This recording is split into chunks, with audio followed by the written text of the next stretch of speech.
नाज़रीन, गैर हतमी ऐं गैर सरकारी नतीजनि जे अचण जो सिलसिलो जारी आहे। मांझनि मां बि अपडेट कयूं था। मांझनि टाउन कमेटी जे ॿिन्ही वार्ड्स ते पीपल्स पार्टी जा उम्मीदवार सोभारा थिया आहिनि।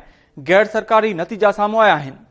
वार्ड नंबर 1 ते पीपल्स पार्टी जो उम्मीदवार हाफ़िज़ इम्तियाज़ मेमण 753 वोट खणी कामयाब थियो आहे। SUP जो बशीर अहमद मेमण 665 वोट खणी हाराए वियो आहे। वार्ड नंबर 2 ते पीपल्स पार्टी जो उम्मीदवार मुनवर खासकेली 506 वोट खणी कामयाब थियो आहे। ख़बर अवांखे ॾी त SUP जो कुर्बान मल्हाज 256 वोट खणी सघियो आहे।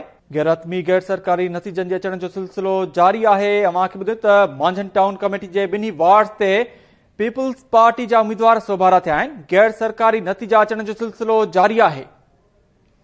इन हवाले सां लाइन ते मौजूद आहे KT न्यूज़ जो रिपोर्टर अबू बकर खोसो। जी अबू बकर, अपडेट कजो। हाँ जी बिल्कुल है। जो है मांझन टाउन के बिन्हीं वार्डन ते जेके पीपल्स पार्टी जा बीठल बई उम्मीदवार जेके कामयाब थी विया आहिनि। पहिरें वार्ड ते बीठल जो है SUP पीपल्स पार्टी जो उम्मीदवार जो वो जो है कामयाब थियो है। जॾहिं त ॿिए वार्ड ते बीठल जो उम्मीदवार मुनवर खासकेली पीपल्स पार्टी जो है वो पूर्ण कामयाब थियो है। जॾहिं त SUP जा बीठल बई जेके उम्मीदवार आहिनि उहे जेके उन हाराए विया आहिनि। जॾहिं त हींअर जेके ॿिन्हीं वार्डन ते SUP जा बई जेके उम्मीदवार आहिनि उहे सोभारा थिया आहिनि। जी वॾी महिरबानी अपडेट करण लाइ अबू बकर खोसो।